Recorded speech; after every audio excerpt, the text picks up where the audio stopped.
Bulletin में सबसे पहले आपको बताएं कि मुल्क भर में कोरोना की तीसरी लहर का जोर। हिफाजती इकदाम के तौर पर क्या तालीमी इदारे बंद कर दिए जाएंगे? आज NCOC में सूबाई वज़ीर तालीम के इजलास में फैसला किया जाएगा। इम्तिहानात के लिए खोले गए स्कूल्स को भी बंद करने की तजवीज़ पर गौर किया जाएगा। वफाकी वज़ीर तालीम शफकत महमूद का कहना है कि तलबा, असातिज़ा और तदरीसी अमले की सेहत का ख्याल अव्वलीन तरजीह है।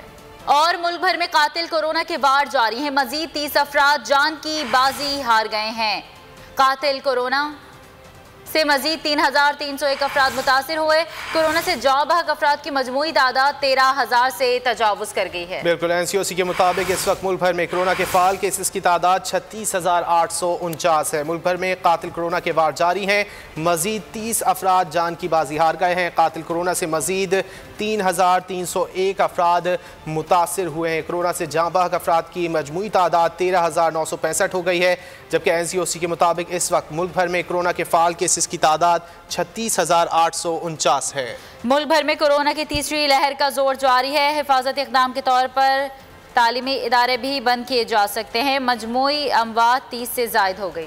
और इसी हवाले से बात करेंगे, all Pakistan serving school association के सदर हैं रियाजुर रहमान साहब हमारे साथ लाइन पर मौजूद हैं। रियाज साहब, बहुत शुक्रिया आपके वक्त का। रियाज साहब, आज वज़ीर तालीम का जो है वो इजलास होने जा रहा है NCOC में, और इम्कान जाहिर किया जा रहा है कि मुमकिन तौर पर आज से स्कूल बंद कर दिए जाएंगे। आप लोगों का क्या मौक़िफ़ है? क्या स्कूल खुले रहने चाहिए या बंद कर देने चाहिए?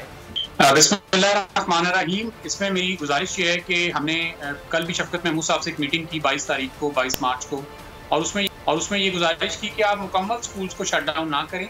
बहुत सारे ऐसे सूबे हैं, यानी बलोचिस्तान में बहुत कम केसेस हैं, वहाँ तो बिल्कुल भी स्कूल्स को कोई भी रुकावट या कोई भी छुट्टी वहाँ पे नहीं आनी चाहिए। सिंध में बहुत कम केसेस हैं, KPK में भी केसेस कम हैं, और पंजाब में जहाँ केसेस ज़्यादा हैं वहाँ पे स्मार्ट लॉकडाउन की पॉलिसी अपनानी चाहिए और बच्चों को स्कूल के साथ डिस्कनेक्ट नहीं करना चाहिए। कम अज़ कम एटलीस्ट उनको 2 दिन स्कूल आने की परमिशन होनी चाहिए, या एटलीस्ट 1 डे बच्चे जरूर स्कूल आ सकें और आके अपने एजुकेशन का जो सिलसिला है उसको लेते रहें। उसमें कोई गैप नहीं आना चाहिए, जैसे पिछला पूरा साल ज़ाया हो गया और चूँकि बच्चों का एजुकेशन का गैप रहा पूरा साल और 1 आध महीना बच्चे स्कूल आए, तो उसकी वजह से जो बच्चों का लॉस हुआ ना, वो अनरिकवरेबल लॉस है। तो दोबारा अगर ऐसी पॉलिसी अपनाई जाएगी कि पूरा का पूरे सिस्टम को, पूरे सूबे को बंद कर दिया जाए, पूरे मुल्क को बंद कर दिया जाए, तो उससे बच्चों के एजुकेशन का बहुत लॉस होगा। और अब इस वक्त बच्चे इस स्टेज पे नहीं है कि उनको लॉस को बर्दाश्त कर सकें। 1 साल के एजुकेशन के गैप की वजह से वो ऑलरेडी लॉस में हैं, बल्कि वो उससे भी पीछे जा चुके हैं। तो अगर अब दोबारा इतना लंबा गैप आएगा या बार बार बच्चों के स्कूल बंद होंगे, तो बच्चे भी मेंटली तौर पे ये समझ लेते हैं कि एजुकेशन बंद हो गई है, हमने पढ़ना ही नहीं है। वो किसी भी तरह से लर्निंग मोड के अंदर आने को तैयार नहीं होते हैं, वो एजुकेशन से दूर चले जाते हैं, और वो फिर जब स्कूल खुलते भी हैं तो उनको आउटपुट देने में काफ़ी टाइम लग जाता है। तो इसमें हमारी तो गुजारिश कल यही थी कि आप किसी भी सूरत हाल में बच्चों को स्कूल से कनेक्टेड रखें, चाहे 1 दिन बच्चे को स्कूल आने की परमिशन दी जाए, लेकिन बच्चे स्कूल आएँ, अपने टीचर्स के साथ इंटरेक्शन करें, अपने लेसन्स को लेके आएँ, अपनी जो तैयारी की हुई है घर में जो पढ़ते रहे हैं वो ला के हमें दिखाएं, और जो नेक्स्ट काम है वो स्कूल से आके लेके जाएं, अपनी असाइनमेंट को मुकम्मल करें। रिजा साहब, आप लोगों की वालदैन से भी गुफ्तगू हुई होगी। वालदैन क्या वो चाहते हैं कि बच्चे उनके आएँ इस तमाम सूरत हाल में स्कूल, या इस वक्त जो है वो स्कूलों को बंद कर देना चाहिए? देखें, इसमें 2 तरह के वालिदैन हैं। एक तो वो वालिदैन हैं जो एलीट स्कूल्स के बच्चों से कनेक्टेड हैं, उनके बच्चे एलीट स्कूल्स में जाते हैं, वो वालिदैन बड़े सेंसिटिव हैं अपने बच्चों की हेल्थ के बारे में। और एक वो वालिदैन हैं जो मिडिल क्लास बच्चों के वालिदैन हैं, जो मिडिल क्लास से बिलोंग करते हैं। अब जो एलीट स्कूल के वालिदैन हैं, चूँकि उनके पास फाइनेंशियल्स अपने सारे स्ट्रॉन्ग होते हैं, तो उनके लिए छुट्टियाँ करवाना या बच्चों को 1 साल का या 2 साल का एजुकेशन का गैप कोई इतनी इंपॉर्टेंस नहीं रखता। लेकिन अगर दूसरे हाथ से देखा जाए, जो कि हमारे 95% पेरेंट्स हैं, वो चूँकि मिडिल क्लास हैं और वो जो अपना सारा कमा के लेके आ रहे होते हैं, उसका एक मेजर पोर्शन अपने बच्चों के ऊपर इन्वेस्ट कर रहे होते हैं, चाहे वो टाइम की फॉर्म में है, चाहे वो उनकी फाइनेंशियल की फॉर्म में है, उनकी फ़ी की फॉर्म में है। तो वो चाहते हैं कि हमारे बच्चों का टाइम ज़ाया ना, और हमारे बच्चे मुनासिब आउटपुट दें, और हमारे बच्चे उस जगह पे पहुँचें जो उन्होंने अपना प्लान किया होता है। तो वो जो ऐसे वालिदैन जो मिडिल क्लास से बिलोंग करते हैं, उनकी ये ख्वाहिश है कि स्कूलों को खोल दिया जाए, ज़्यादातर की ये ख्वाहिश है। और अगर फ़र्ज़ करें कि मैंने ये भी गुजारिश की है वज़ीर साहब को कि अगर कोई वालिदैन अपने बच्चों को नहीं भेजना चाहता, तो आप उस पर रिस्ट्रिक्शन ना लगाएं। वो वालिदैन बेशक अपने बच्चों को ना भेजें, क्योंकि देखें, जब ये वबा शुरू हुई तो फौरी तौर पे तमाम लोगों को इस डर और खौफ में डाल दिया गया कि जैसे ये बहुत बड़ी वबा है, और लोगों ने पहले 15 दिन इसकी बहुत एहतियात की और इससे डरते भी रहे। लेकिन एक वक्त आया कि चूँकि डर और खौफ का हुजम बहुत ज़्यादा था, तो लोग उसमें से निकल आए बाहर और डरना और उसके केयर करना या SOP को फॉलो करना छोड़ दिया।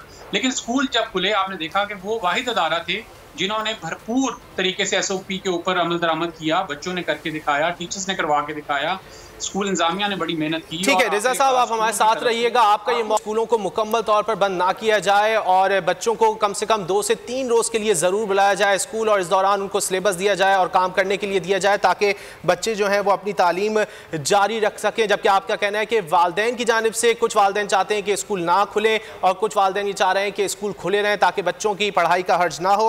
मुल्क भर में कातिल कोरोना के वार जारी हैं, जिसकी वजह से आज अहम इजलास NCOC में होने जा रहा है। वफाकी वज़ीर तालीम शफकत महमूद की ज़ेर सदारत, जिसमें सूबाई वज़ीर तालीम भी शिरकत करेंगे और फैसला किया जाएगा कि मुल्क भर में स्कूल तीसरी लहर के दौरान खुले रहने चाहिए या फिर स्कूलों को बंद कर देना चाहिए। अहम फैसला आज मुतवक्के है वफाकी वज़ीर तालीम शफकत महमूद की जानिब से। NCOC में यहाँ इजलास होगा और NCOC के सदर जो है वो भी मौजूद होंगे, असद उमर साहब, और इसके अलावा सूबाई वज़ीर तालीम भी मौजूद होंगे।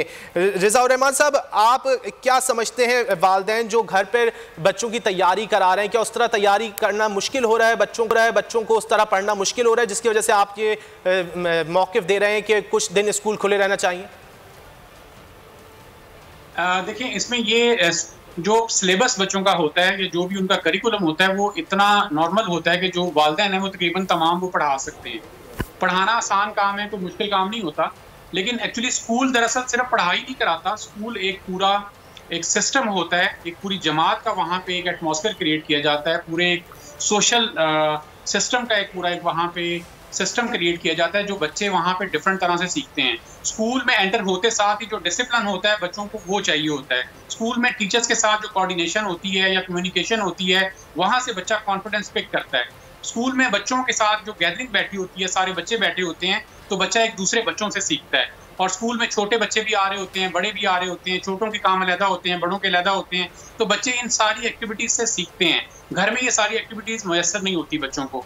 तो बहुत सारे वालिदैन अपने बच्चों को बहुत अच्छा पढ़ा सकते हैं, वो पढ़ाते भी हैं, इसमें कोई शक नहीं है। स्कूल में भी जो बच्चों का डिफरेंस आता है, जो बच्चे बहुत अच्छे होते हैं, यकीनन वो उनके वालिदैन की वजह से होते हैं। मैं हमेशा ये क्रेडिट उनके वालिदैन को देता हूँ कि उनके वालिदैन की खुसूसी तवज्जो की वजह से ये बच्चे जो हैं ये दूसरे बच्चों से आगे हैं। तो वालिदैन पढ़ा सकते हैं, लेकिन चूंकि स्कूल एक कॉन्टेम्प्रेरी मेथड है, एक कॉन्टेम्प्रेरी जरिया एजुकेशन का, तो जो यहाँ पे रवायात के मुताबिक सिखाया जाता है वो बच्चों के लिए जाके वो बच्चों को ऑटोमेटिकली लर्न हो जाता है, वो बताना भी नहीं पड़ता, वो देख रहे होते हैं। अच्छा रिज़ा रहमान साहब, आजकल बहुत से स्कूलों में एग्जाम्स भी जारी हैं, अगर आज फैसला हो जाता है कि स्कूल बंद कर दिए जाएं तो इस हवाले से कोई आप लोगों ने लाहेअमल तरतीब दिया कि किस तरह बकिया जो पेपर्स हैं बच्चों के वो लिए जाएंगे? देखिए सर, बच्चों का पहले को ये 2-3 महीने मिले और उसमें से भी सिर्फ बच्चे जो अमूमी तौर पे स्कूल आए, एवरेज में आपको एक बताने लगा हूँ, 30 डेज आए। 30 डेज में जो बच्चों को तैयारी करवाई, उसके बाद जो अब बच्चों का एग्जाम होना था, अगर एग्जाम नहीं लिया जाएगा तो आप समझ लें वो 30 डेज भी ज़ाया हो जाएंगे। तो मेरी पहले तो गुजारिश होगी कि एग्जाम्स को हर हाल में बच्चों को परमिट किया जाए कि वो अपने एग्जाम्स ले सकें, स्कूल अपने एग्जाम ले सकें और बच्चों की आउटपुट सामने आ जाए। पेरेंट्स भी यही चाहते हैं कि बच्चों की आउटपुट सामने आए, बच्चों ने किया क्या है, टीचर्स ने क्या किया है। इस दफ़ा का जो सेशन लास्ट गुजरा है ना सर, इसमें बच्चों से ज़्यादा उनके टीचर्स ने मेहनत की है। बच्चों से ज़्यादा इस वक्त टीचर्स की ख्वाहिश है कि बच्चे अपने एग्जाम्स दें, और हमने जो भी मेहनत की, चाहे हमने ऑनलाइन एजुकेशन में बच्चों को पढ़ाया, चाहे हमने उनको समर पैक्स बना के दिए, हमने उनको वीकली पैक्स बना के दिए, उसके बाद फिर हमने क्लासेस ऑन की, जब बच्चे क्लास में आए तो हमने किस तरह से पढ़ाया। टीचर्स ने इस दफ़ा पहले से बहुत ज़्यादा डबल पोटेंशियल से पढ़ाया है, बहुत ज़्यादा मेहनत करवाई है। और अगर आप टीचर भी यही चाहते हैं कि बच्चों का रिजल्ट आए, ताकि वो बच्चों का रिजल्ट भी होगा और वो बच्चों से ज़्यादा टीचर्स का रिजल्ट होगा, तो बच्चों के एग्जाम्स को ज़रूर मुकम्मल करना चाहिए और एग्जाम्स को रोकना नहीं चाहिए। क्योंकि देखें, आपने पूरा साल कोई सब्जेक्ट पढ़ा हो, उसके बाद आपने उसकी अच्छी तरह से तैयारी की हो और पेपर ना हो, तो आपके ज़हन में कोई भी चीज़ रिटेन नहीं होगी, आपके ज़हन में सारी चीज़ वॉश आउट हो जाएगी। रिज़ा साहब, अच्छा स्कूल की टाइमिंग्स के हवाले से अगर बात की जाए, बहुत से स्कूलों की टाइमिंग बहुत तवील हो जाती है जिसकी वजह से बच्चों का खासा टाइम स्कूल में गुजरता है, तो इस हवाले से कोई आपने वज़ारत तालीम को जो है कोई अपनी तरफ से कोई आपने सिफारिश की है कि हम टाइमिंग कम कर देते हैं, स्कूल बंद ना किए जाएँ? सर बिल्कुल, हमने यही गुजारिश की है कि देखें, अगर आपको लगता है कि टाइम ज़्यादा है तो आप टाइम को कम कर लीजिए। अगर आपको लगता है कि तादाद बच्चों की ज़्यादा है, 50% तादाद ज़्यादा है, तो आप इसको 35% कर लीजिए, आप इसको 30% कर लीजिए। आप इसको पहले एक शिफ्ट चल रही है स्कूल की डेली की, आप इसको 2 शिफ्टों में ले जाएं, आप इसको 3 शिफ्टों में ले जाएं।